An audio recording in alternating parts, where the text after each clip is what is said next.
Hello, my name's Eric Porter. I'm doing my first speech, my narrative speech for Speech Online with Georgia Culliver. Here are my note cards. Here is 3 members of the audience, and then the 4th member, which is actually going to be recording me while I give my speech.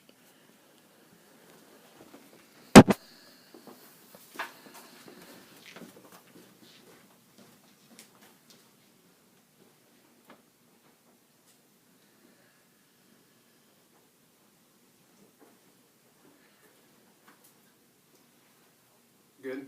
Move over to your right a little bit. No, I'm sorry, my right. Okay. Good? Yep. Alright.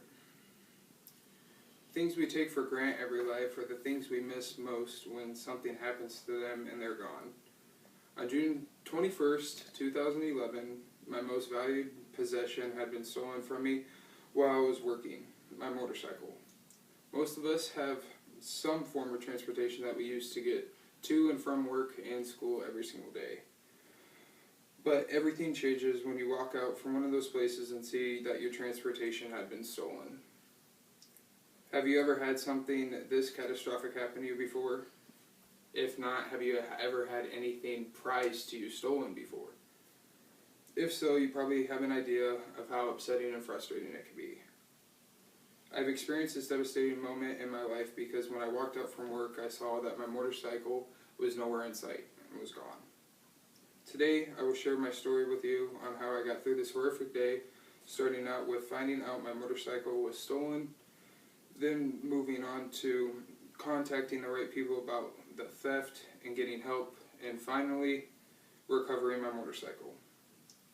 The first part of my day was finding out that my motorcycle was stolen.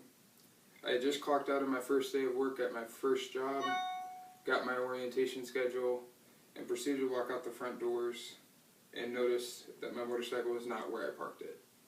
Actually, it wasn't anywhere inside the parking lot. The first thing I did was close my eyes and wish that this wasn't happening. Of all days, my first day on the job, walk outside, now my motorcycle was gone. At this point, I knew that all I could do was remain calm and hope that it was somewhere else. Maybe it had been moved or it had been towed. I then walked around the entire parking lot hoping that I would see it, and it was nowhere to be seen, so I figured it had been stolen. I then went inside and let my manager Carrie know about the situation and asked her if she could help in any possible way. She couldn't believe that this had happened either and came outside to help me look, and we both came to the conclusion that it was nowhere near CVS, my job.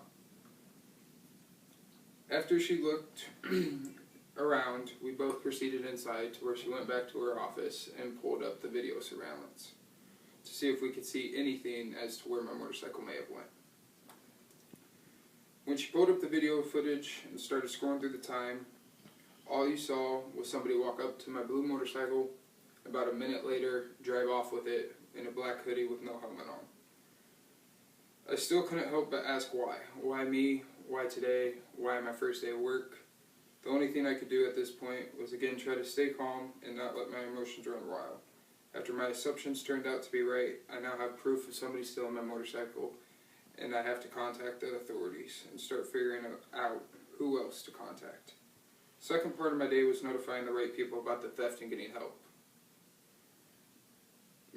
The first thing I did was call my dad and my mom to let them know about the situation.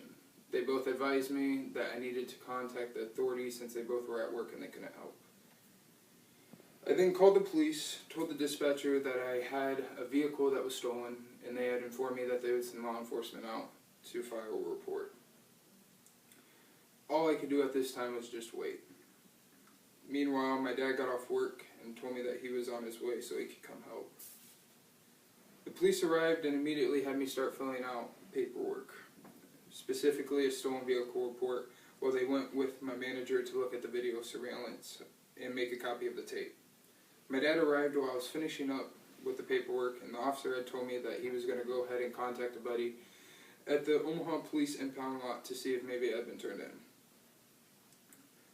The officer was able to get a hold of his friend in the office and told them the VIN number of my motorcycle so they could check to see if it had been checked in.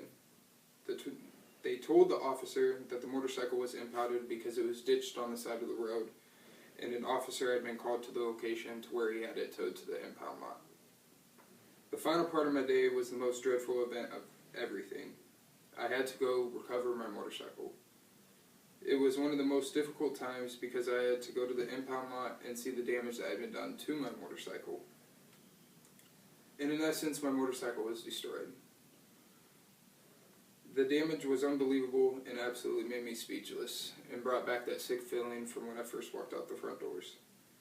I was helpless and I couldn't think of anything else to think. All I could do is look at my motorcycle, the fenders being ripped, the ignition being ripped, couldn't even be started. Finally, I couldn't do anything else but to contact the insurance company and let them know.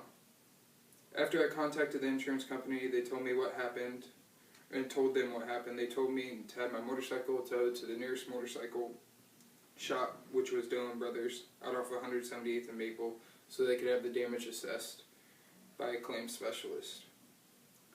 As you can see, I had to deal with me walking out of work and seeing my motorcycle gone, notifying the right people about the theft, and getting help in recovering my motorcycle. Even though this was one of the worst days that I have dealt with, my family helped me through it.